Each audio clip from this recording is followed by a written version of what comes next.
Shout out to the Subz Bench podcast. Make sure you like and subscribe now. I hear you, man, and you brought him up, bro. We have to have the Salah talk, man. Like, take away the fact that he's not, amazing on the ball, bruv.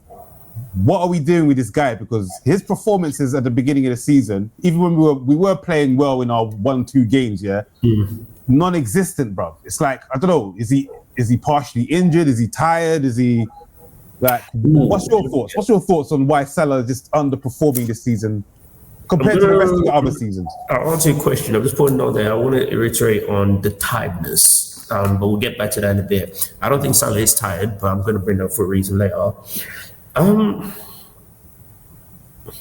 I hope this doesn't become too much of a thing that it becomes an excuse. Yeah.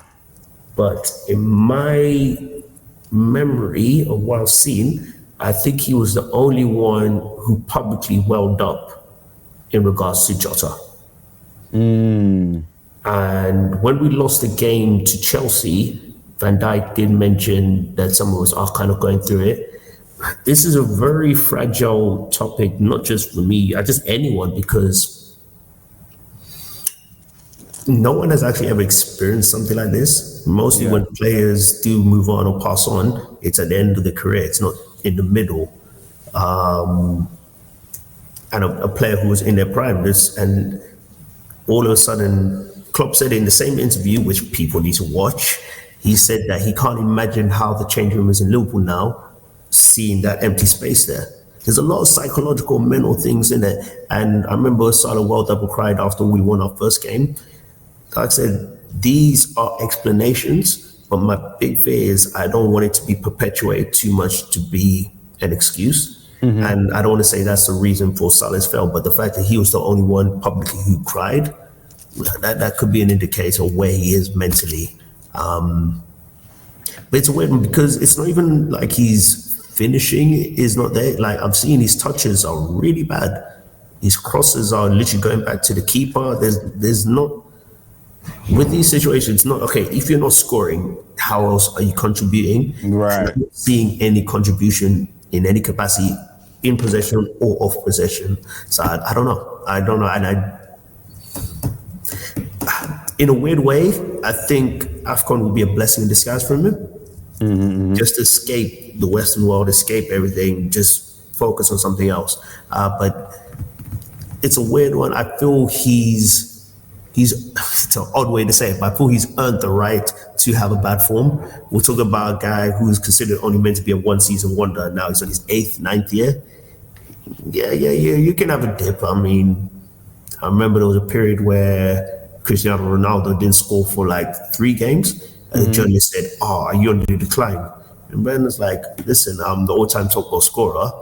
Name me a player who scored in every single game. This is not possible. Like, there is going to be some dip. It's just how you come back from it. His goal he scored against Brentford, that was a very difficult goal to score.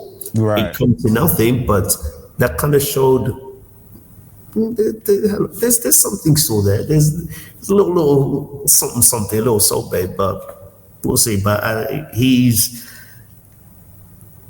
think it was brilliant. This is one thing when Slot is not out of his depth.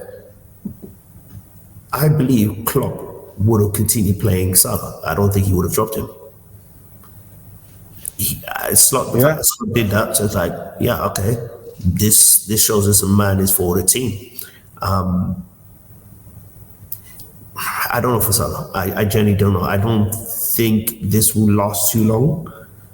However, it's a lot of pressure on him as well because he kind of needs to validate his new contract now. Right. Like, he deserved it when he got it, but now that you deserve and got it, prove to why you deserve it now. Like, why have you valued to have this? I think it's just a bad moment for Salah right now.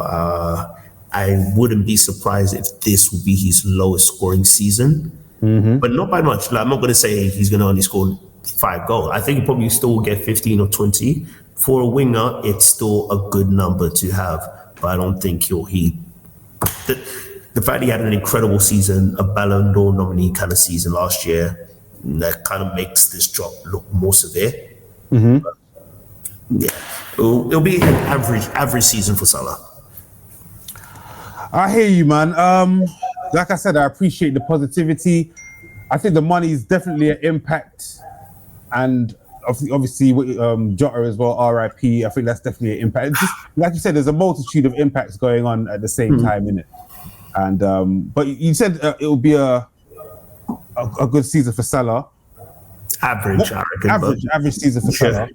No, but it's an average for Salah, but most people, pretty good one. That just shows the level he's at.